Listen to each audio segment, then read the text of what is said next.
அலைக்கும் வரஹ்மத்துல்லாஹி வபரகாத்துஹு. பக்குவப்படுத்தும் நோன்பு. அல்லாஹுடைய தூதர் ஸல்லல்லாஹு அலைஹி வஸல்லம் அவர்கள் கூறினார்கள், பொய்யான பேச்சையும் பொய்யான நடவடிக்கைகளையும் விட்டுவிடாதவர் தம்முடைய உணவையும் பானத்தையும் விட்டுவிடுவதில் அல்லாஹ்வுக்கு எந்த தேவையும் இல்லை.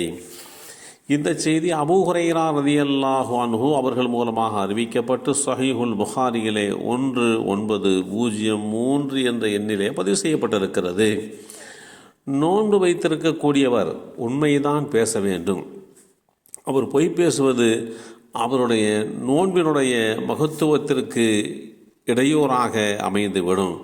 நோன்பின் மூலமாக கிடைக்கக்கூடிய பரிபூர்ணமான நன்மைகளே குறைவை ஏற்படுத்திவிடும்.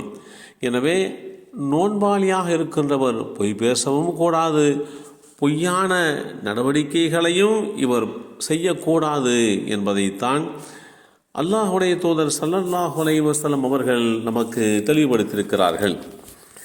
இந்த அடிப்படையிலே இஸ்லாமிய மார்க்கம் நோன்பை விடுவதற்கென்று சில விதிமுறைகளை வழங்கியிருக்கின்றது.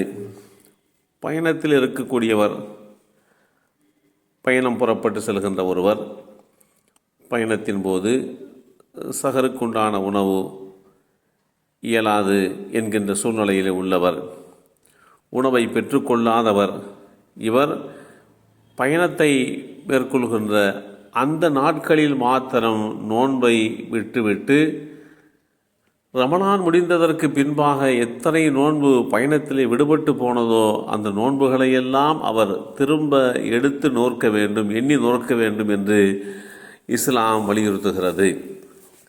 அதேபோன்று கர்ப்பிணி பெண், குழந்தைக்கு தாய்ப்பால் கொடுக்கக்கூடிய பெண், இவர்கள் தற்காலிகமாக நோன்பை விட்டுவிட்டு கர்ப்பிணி பெண் குழந்தையை பெற்றெடுத்ததற்கு பின்பாகவும்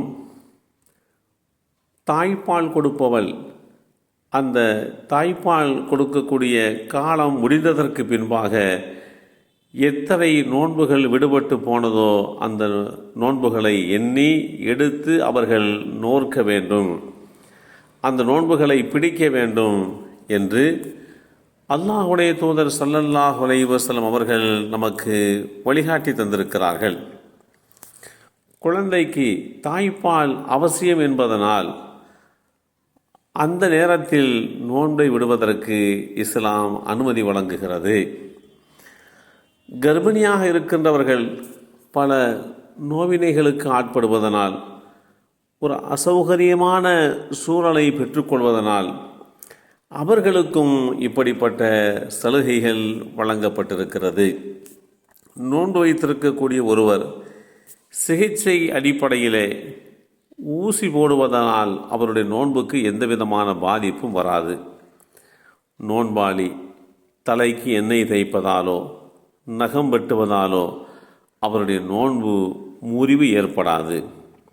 சிகிச்சைக்காக ஒருவர் தன்னுடைய உடலை பாதுகாப்பதற்காக வேண்டி, ஆரோக்கியத்தை பாதுகாப்பதற்காக வேண்டி ஊசி போடுவதை இந்த மார்க்கம் வழிகாட்டி தருகிறது, அனுமதி வழங்குகிறது. ஒருவர் தெம்புக்காக வேண்டி, உடல் வலிமைக்காக வேண்டி அவர் ஊசி போட்டுக் கொள்கிறார் என்று சொன்னால் அப்போது நோன்பு முறிந்துவிடும். ஊசியின் மூலமாக மருந்துகள் ஏற்றப்பட்டு சிகிச்சை என்கின்ற அடிப்படையிலே அது அனுமதிக்கப்பட்டது. ஆனால் உடல் வலிமைக்காக வேண்டி குடிக்காமல் சாப்பிடாமல் இருக்கிறோம் அல்லவா, அந்த பலனை தருகின்ற, உடலுக்கு வலிமையை தருகின்ற அது மாதிரி உண்டான ஊசி போட்டுக்கொள்வதன் மூலமாக நோன்பு முறிந்துவிடும்.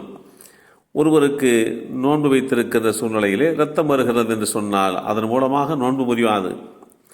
ஆனால் பற்களின் ஈறுகளில் இரத்தம் வந்து அதன் சுவை தொண்டையில் உணரப்பட்டால் அப்போது அவருடைய நோன்புக்கு பாதிப்பு வந்துவிடும்.